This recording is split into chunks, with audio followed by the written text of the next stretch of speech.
Can a mother forget her infant? I've met a lot of mothers, I've met a lot of women, and I have never met a woman who is able to forget her child. The bond between a mother and her child is a very, very strong bond. That's why Isaiah uses it as an image of God's love for us. One of the scariest places to be is between a mother and her child. The bond between them is great. For any of you who have ever seen the bond of a mother's love for her child severed,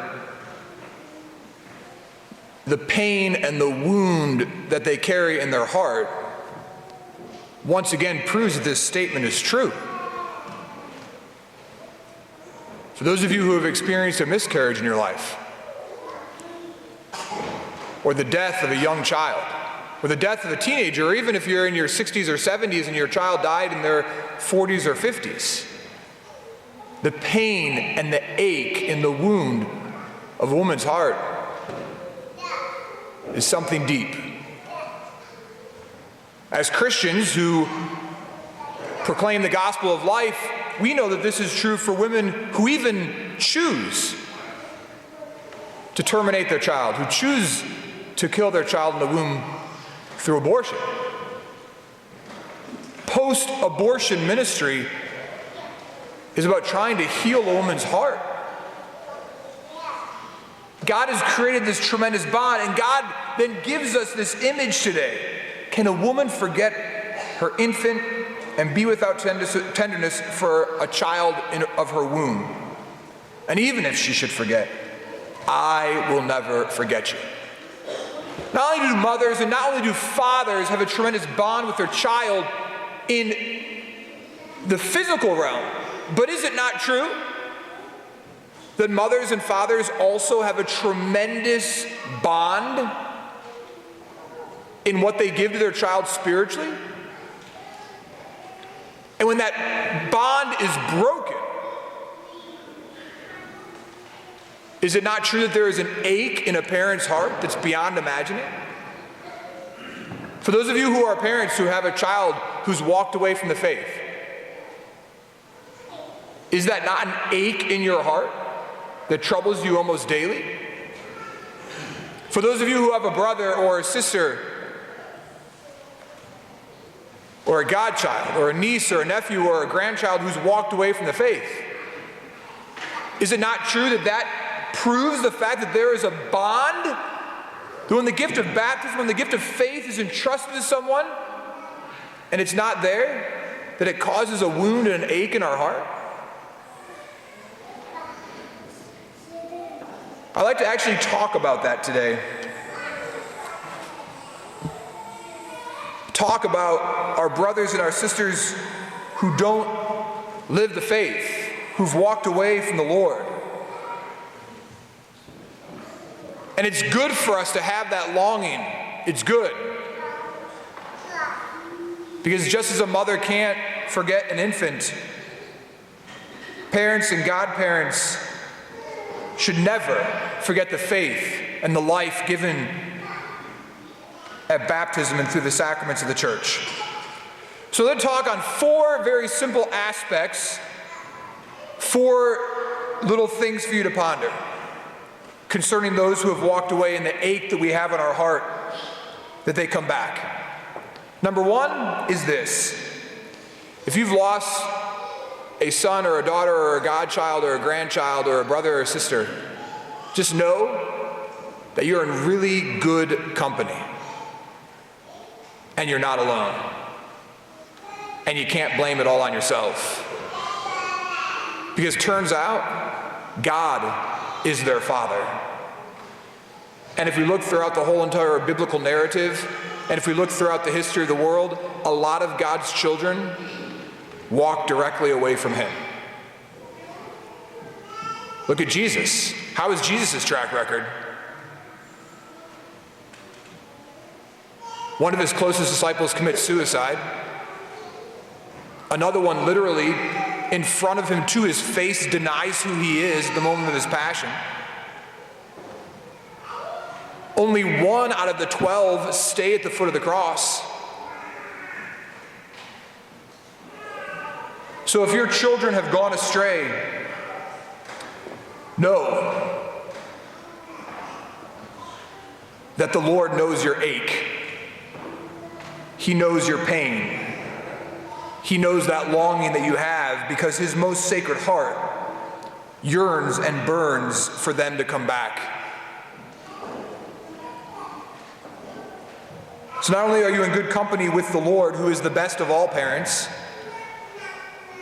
but number 2, we are called to always be people of tremendous, tremendous hope. On the far right here is a statue of St. Paul,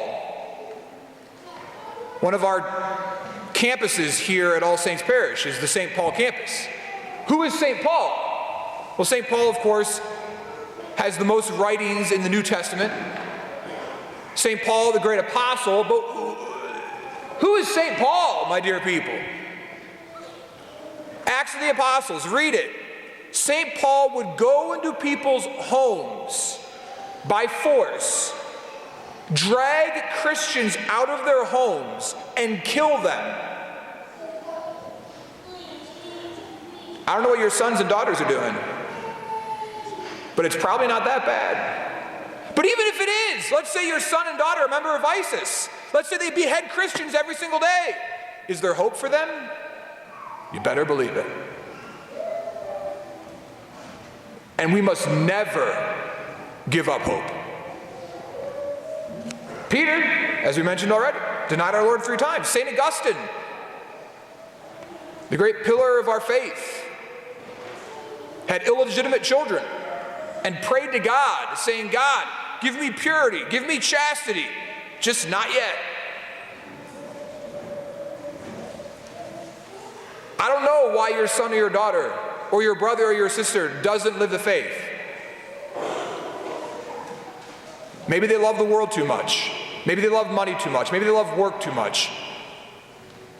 Maybe they fell for the lie that so many of our young people do when we try to raise them and to go to college. They then become self-sufficient, and they believe that everything they have is earned by themselves and they have no need for God. God becomes irrelevant and pointless because they have no reason to trust in God. Maybe they've been lured away by sex, by lust, by same-sex attraction, by drugs, by alcohol.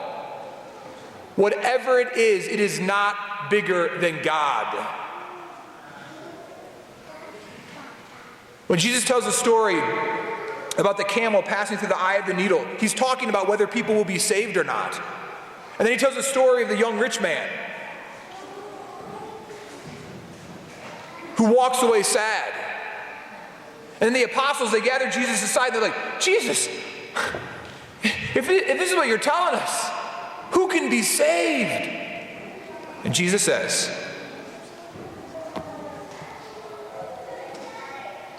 with man it is impossible, but with God all things are possible. Salvation is not possible through man. Salvation is possible in and with and through God. If God can convert St. Paul, God can convert anybody.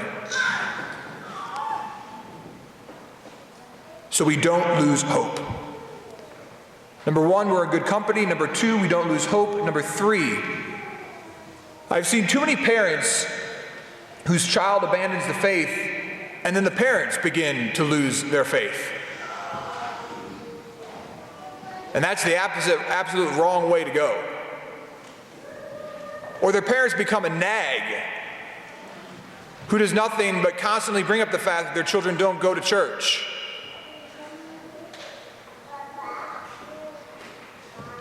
One of the most important things that needs to happen is that you need to all the more practice your faith.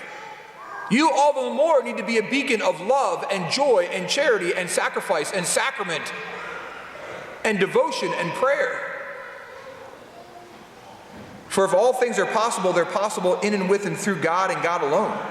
Psalm 37 says this. It's a beautiful, beautiful psalm. He says this: delight in the Lord,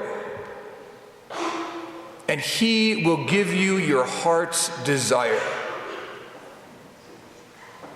We have to be the people of prayer and devotion, and then the good Lord will bless our heart's desire. Number 4, I hope and pray that that longing that you have in your heart for your son or your daughter to come back, that you allow that longing to be present for every human being that doesn't live the faith. There are a lot of people who live their majority of their lives up to the age of 7 in mortal sin, and they have no one praying and working for their salvation. Thanks be to God, you're praying and working for your son or your daughters or your grandchild or your nieces or your nephew's salvation, but there's a lot of people in our world, and no one's working for their salvation. The zeal and the longing that you have for the conversion of your family member, I hope to God that you will apply to the rest of the world. Statistics will prove that for the most likely situation, you're not going to be the person who brings your son or your daughter back to the church. It's just scripturally true. A prophet is not welcome in his own town. Who most likely is going to bring your son or your daughter or your brother or your sister or your grandchild or your godchild back to the faith? A neighbor, a coworker, a friend, or a stranger? But will you be that neighbor, that coworker, that friend, and that stranger to other people who need the Lord? That longing that we have in our hearts for our sons and our daughters to come back is the longing that God has for every human being who does not know him, love him, and serve him. Can a mother forget her child? She can't. Can a mother or a father or a godfather or a godmother forget the infant from the womb of the church? They can't, and we shouldn't. By trusting in the Lord, may we allow that burning in our hearts to lead us all the more to prayer, to conversion of ourselves, but also in prayer and conversion for the world. Through God's grace, may it be so, and through God's grace, may they come home and be with God forever.